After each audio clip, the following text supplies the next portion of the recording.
This summer, Instacart presents famous summer flavors coming to your front door. Or pool. Or hotel. Your grocery delivery has arrived, sir. That was faster than room service.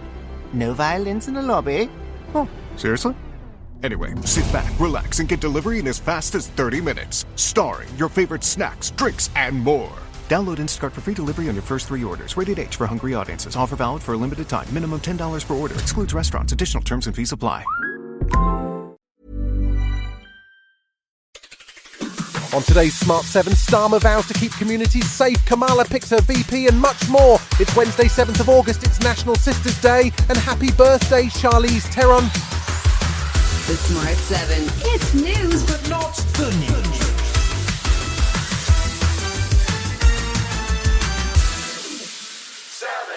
Prime Minister Keir Starmer held a second Cobra meeting on Tuesday evening as concerns rose about a new wave of far-right protests which appear to be planned for Wednesday. He promised that communities will be safe in the face of the unrest and that justice will be swift for those involved. Over 400 people now have been arrested and a number of them are already in court. And I'm now expecting substantive sentencing before the end of this week. That should send a very powerful message to anybody involved, either directly or online, that you are likely to be dealt with within a week. His warning came as James Nelson of Bolton became the first person to be sentenced for his part in the disorder. He will serve 2 months in prison for causing criminal damage. There are over 400 people due to appear before the courts over the next few days.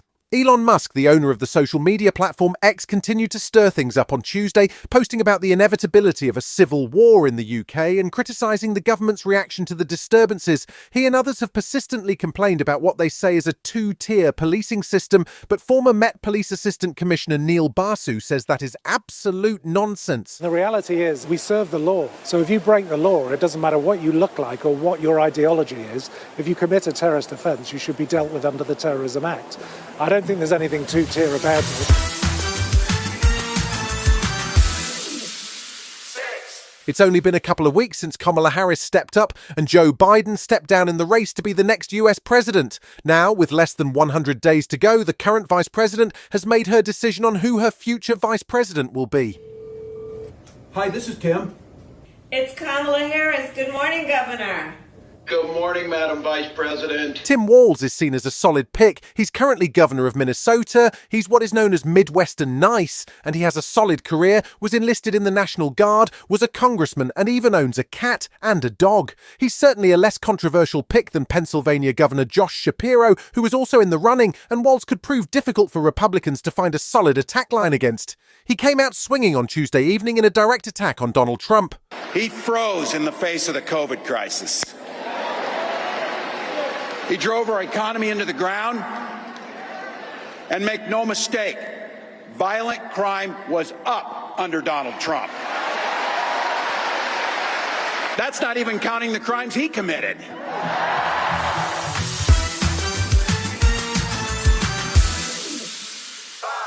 Ellen Ed Morgan is set to become the third leader of Labour in Wales in 2024 and the first woman to hold the position of First Minister. She's been sworn in after her predecessor Vaughan Gething stepped down after just under 3 Liz Trusses in charge. Morgan is the first Welsh female leader and was the only candidate for the position and says she is conscious that she hasn't been through a formal leadership campaign. She's proposing a tour of Wales during the summer so that she can understand people's key priorities, but she says it's a significant day for Wales. Women watching today, your potential is limitless. The path to leadership is not now just a possibility, it's a reality. And I look forward to the day when a woman becoming First Minister is no longer extraordinary, but a normal part of our Welsh political life.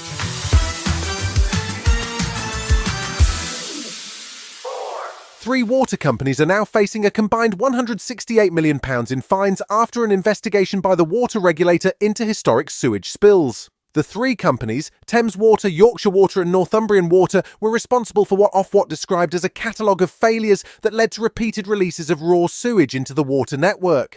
Thames Water got the biggest fine of over £100 million, close to the maximum 10% of revenue permitted under the legislation. Investigations are continuing into 8 more water companies, and Ofwat Chief Executive David Black says more needs to be done. These are very serious findings, so what we've uncovered is a catalogue of failures. It's very clear that companies have not been adequately addressing these issues. That reflects the public concern and outrage, and that's why we've acted today. Still to come on today's Smart 7, heartbreak in Paris, and Michael Keaton gets back into character right after this.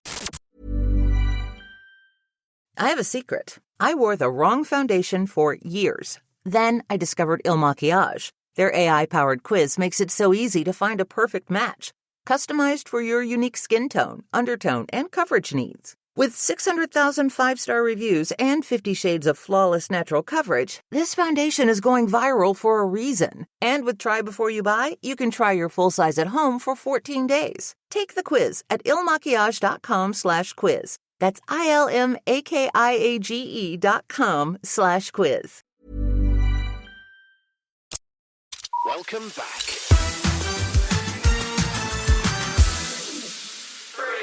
There were more medals for Team GB on Tuesday, including a bronze for skateboarding sensation Sky Brown. She followed up on her Tokyo bronze, which she won at just 13 years of age, and this time did it in spite of a dislocated shoulder earlier in the week. There was also a silver for Josh Kerr in the men's 1500 metres, a silver in the men's sprint on the cycle track, and a bronze for Lewis Richardson in the boxing. There was heartbreak, though, for Andrea Spendolini-Seria, who had won a bronze in the women's synchronised platform but struggled in Tuesday's women's platform final as she finished 6th and out of the medals. I'm not even upset with the competition. It wasn't meant to be. Genuinely, I'm not trying to be macho or anything. I'm not upset with my performance 3 years ago. I didn't even want to be alive. So today I'm just happy that I'm alive and I've got my family to support me.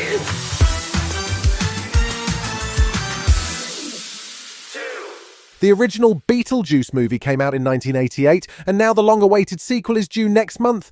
It's called Beetlejuice, and a lot of the original cast are returning, including Winona Ryder and Michael Keaton, along with original director Tim Burton. Keaton says it was a weird experience getting back into character, particularly when the mischievous demon became so iconic. He started by rewatching the original movie. It's maybe, at the end of the day, if somebody puts a gun to my head, my favorite thing, because it's absolutely unique, and it's like a little piece of art that you could take and put somewhere. You know, it's not like anything else.